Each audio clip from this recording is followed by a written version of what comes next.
কিসের টাকা? ওই তুমি সাথে রেস্টুরেন্টে দিলা, তুমি টাকা কোথায় পেলা? ওই আরিফ ভাইয়ের সাথে।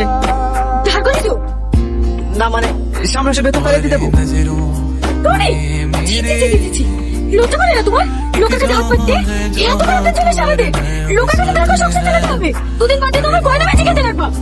সালমা আস্তে কথা বলো, মা শুনতে পাবে। শোনো, সবাই শোনো, তোমাদের বিপদে আমার জীবন চলে পড়ে চলে যাচ্ছে। সেটা তোমার কথা শুনে ঠিক ছিল, তাহলে আজকে আমার এটা দেখতে হতো না। সালমা আমি তো চেষ্টা করছি, টিউশন পড়ানো, মায়ের ওষুধ, চাকরি ইন্টারভিউ যতটা পাচ্ছি করছি। তুমি যদি এগুলো না বোঝো তাহলে কে আমি কিচ্ছু করতে চাই। তুমি সব টিউশন পড়াতে মাঝে মাথায় কাটা মাটি কাটা যা খুশি তাই করো। আমার সাথে ইনকাম দরকার। আমার বাচ্চা বলে কি হবে? আর আমার এটা বোঝার কোনো বলে নেই। অনেক কাগজ এই কাগজে তোমার মানে আর কোনো কাজ নেই। আসলে তুমি একটা কাপড় যে বয়স আর বিলাস কিনে রেখো মায়ের কাছে। সালমা